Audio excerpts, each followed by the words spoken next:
Hello friends, welcome back to my channel Priyanshu study knol. Friends, अगर आप मेरे channel पे नए हैं तो चैनल सब्सक्राइब कीजिए, मुझे मोटिवेशन मिलता है। एंड मेरी वीडियो को मैंने स्किप की बन राइट। सो फ्रेंड्स, मैंने 15 मार्च 2023 को एसएससी सीएचएस का एग्जाम दिया था, टायर फर्स्ट का।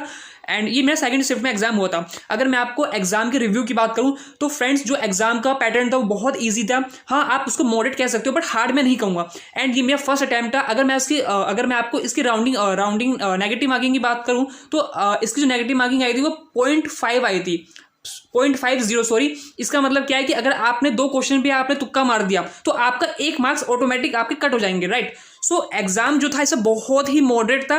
एंड अगर आपको बेसिकली आपको 10th की भी नॉलेज हो तो आप इस एग्जाम को इजीली निकाल लेंगे।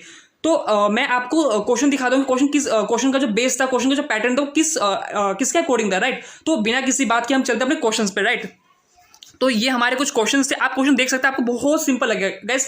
पहला क्वेश्चन मेरा है, जलालुद्दीन अकबर के दरबार में कौन रत्नों में से था। तो ये क्वेश्चन बहुत सिंपल है। इसका जो ऑप्शन था उसमें ही आया था तानसेन। तो बहुत सिंपल क्वेश्चन था, आप देख सकते हैं। बिस्मिल्लाह खां को कौन से सन में अवार्ड मिला था। मौर्य वंश की स्थापना किसने की थी। मणिपुर की जो प्रमुख संस्कृत क्या है।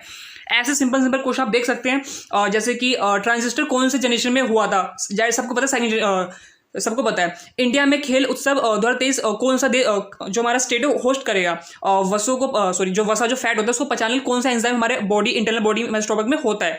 और भी आप क्वेश्चन देख सकते हैं, डायरेक्ट इनडायरेक्ट स्पीच से इंग्लिश से आता है। एक्टिव पैसिव वॉइस, यानी कहने का मतलब यही है कि जो आपका इंग्लिश का जो सेक्शन है, आपकी जो ग्रामर है, जो बेसिकली जो आपकी ग्रामर है, आप उसको चीज करके जाइए, आप अच्छे से उसको निकालेंगे। क्योंकि डायरेक्ट इनडायरेक्ट फ्रेजल इडियम्स आते हैं, आपके सिनोनिम्स एंटोनिम्स, ये सब आपके क्वेश्चन आते हैं। आप देख सकते हैं, क्वेश्चन देख सकते हैं कि कुछ डिक्शनरी क्वेश्चन आपके जो वर्ड्स होते हैं, जो उनकी वैक्या होता है, उसको पढ़ के जाइए, सिनोनिम्स एंटोनिम्स को अच्छे से पढ़ के जाइए। और रीजनिंग आपकी बहुत सिंपल आई थी। एंड ये मेरा फर्स्ट अटैम्प्ट था, इसलिए मैंने 70 अटैम्प्ट किए थे। 100 क्वेश्चन आए थे, 60 नंबर का आपका जो एग्जाम था एसएससी सीएचएस का, राइट। आपकी रीजनिंग अभी बहुत सिंपल थी, मैंने 20 अटैम्प्ट किए थे, आप भी कर सकते हैं। आप क्वेश्चन मैथ भी बहुत सिंपल थी, आपकी 10th की बेस पे आई थी। आप देख सकते हैं, रोम्बस रीजनिंग आई थी, a q plus b q minus, बहुत सिंपल आया था कि देखो tan theta is equal to 5/12। तो कोस क्या होगा, सिंपल, कोई बता देगा, वही मन में। आप देख सकते हैं सारे क्वेश्चन कितने सिंपल क्वेश्चन आते हैं। कुछ और क्वेश्चन देख सकते हैं कि सेक 2 है बराबर हो सके, प्लांट्स को डाइजेस्ट कौन करता है, ऑब्वियस कार्निवोरस, राइट। तो आप क्वेश्चन देख सकते हैं, क्वेश्चन का जो पैटर्न है मेरे अकॉर्डिंग बहुत ही मॉडरेट आया था। हाँ, आप कह सकते हैं कि हार्ड तो मैं नहीं कहूंगा। हाँ, कुछ इंग्लिश के जो सेक्शन थे वो मेरे को थोड़े मॉडरेट लगे, क्योंकि हम इंग्लिश कितना भी पढ़ ले, बट इंग्लिश की जो लिमिटेशन होती है बहुत, आप मतलब कितना भी पढ़ लो ना, आपका खत्म ही नहीं होगा इंग्लिश। एंड अगर मैं करंट अफेयर की बात करूँ तो करंट अफेयर तो हर साल ऐसे ऐसे क्वेश्चन पता नहीं कहाँ से आ जाते हैं कि आप उसको देखोगे, आपको समझ में नहीं आएगा। हाँ, आपको ऐसा लगेगा कि ये ऑप्शन है, वो ऑप्शन है, बट नहीं है। तो मैं आपको अभी एमटीएस का एग्जाम होने वाला है, तो मैं आपको सजेस्ट करूंगा कि अगर मैं इंग्लिश की बात करूं तो इंग्लिश में आप अपने जो आपका ग्रामर है, बेसिक डायरेक्ट इनडायरेक्ट स्पीच हो गया, आपका फ्रेजल इडियम्स हो गया, सिनोनिम्स एंटोनिम्स वोकैब्स से, तो आप ये अच्छे से पढ़ के जाइए।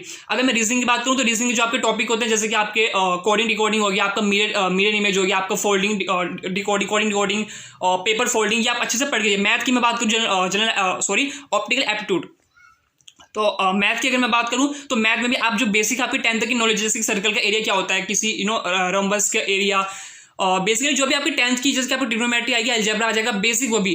इस बार आपकी प्रोबेबिलिटी कंस्ट्रक्शन से नहीं आया है।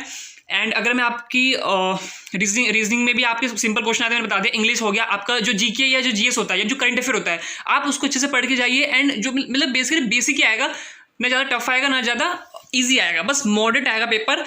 And thank you. अगर आपको मेरी वीडियो अच्छा लगे तो please, if you watching my channel, please like, comment, subscribe, share. Thank you.